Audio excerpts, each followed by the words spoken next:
Washing machine and বেসিনের যে লাইনটা এটা ক্লিয়ার হয়ে গেছে অলরেডি। আমাদের বেসিনের পাশে অলরেডি পেলমেটের জন্য বোর্ড রেডি, সিলিংও রেডি। এটা ফর্মাল লিভিং এর এখানে এসির পজিশনটা আমাদের আসবে। এরপরে আমার যে সাব ডিবি যেটা আছে, এখানে আমাদের ওয়ালের বিটগুলো অলরেডি আসে, এগুলো কাজ শুরু হয়ে যাবে। সিলিংয়ের কাজগুলো হয়ে গিয়েছে। এর আমাদের অলরেডি টিভি ইউনিটের যে কাজটা সেটা অলরেডি বডি হয়ে গেছে, আমরা 2 দিনের মধ্যে ইনশাআল্লাহ ফিটিং করে ফেলবো।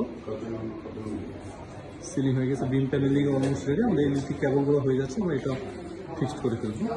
এটা আমাদের ডাইনিং স্পেসের যে সিলিং,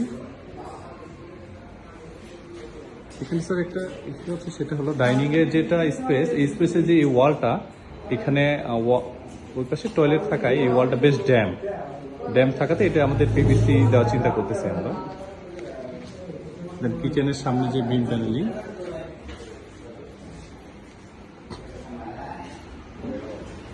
এরপর স্যার বেডরুমে যদি যাই আমরা, বেডরুমে অলরেডি কেবিনেটের জন্য আমাদের বডি রেডি, পেলমেটও হয়ে গিয়েছে।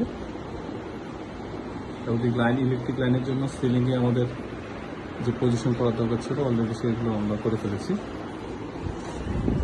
এটা আমাদের টিভি ইউনিটের জন্য ক্যাবিনেট অলরেডি হয়ে গিয়েছে।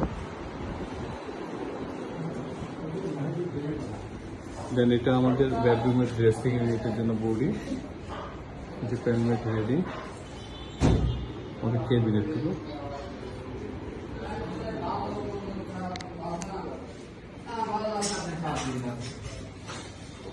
এরকম আমাদের প্যানমেট হয়ে গিয়েছে। সিলিং এর জন্য যে লাইটের বোনগুলো রাখার কথা ছিল